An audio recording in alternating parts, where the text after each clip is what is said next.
Sa bisa ng warrant of arrest sa kasong murder, inaresto ng pinagsanib na puwersa ng mga otoridad sa Cabuyao, Laguna kahapon si Binay Serrano alias Samay na sinasabing medical at logistics officers ng platoon GMT Southern Regional Military Area 4D ng NPA. Kasama ni Serrano nang matagpuan ng mga operatiba ang US citizen na si Cristina Pasion na ayon sa Philippine Army na recruit ng CPP-NPA. Ayon sa militar, si Pasion ay miyembro ng Migrante Nasyonal at kasama ng isa pang dayuhan na si Chantal Anicoche na dumating sa Occidental Mindoro noong Disyembre ng nakaraang taon.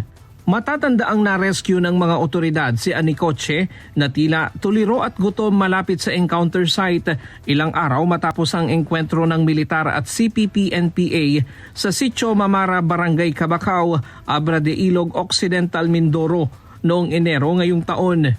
Noong Marso naman, kasunod ng isa pang engkwentro ng militar at NPA sa San Jose Occidental Mindoro, na-recover ng mga sundalo ang mga diary at handwritten notes.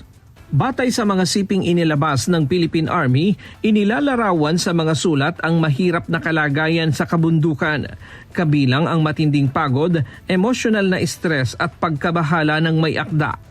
May mga bahagi rin umano ng mga sulat na naglalaman ng mga personal na refleksyon tungkol sa pamumuhay sa armadong kilusan, mga tala hinggil sa mga ruta at kagamitang kailangan sa paggalaw.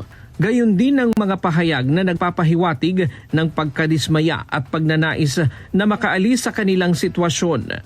Ayon sa Philippine Army, pinaniniwalaang si Pasion ang may akda ng mga naturang sulat. Sinabi ni 2nd Infantry Division Commander Major General Ramon Sagala na ipinapakita umano ng pagkakadakip kay Pasion ang lawak ng international network ng CPP-NPA-NDF sa paghihikayat ng suporta mula sa mga dayuhan at kabataan.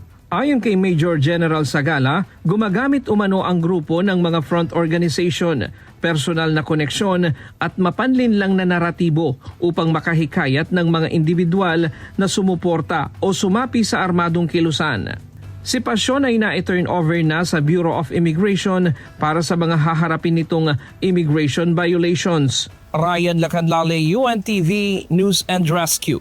Diyos ang aming sandigan, serbisyo publiko ang aming pinahahalagahan.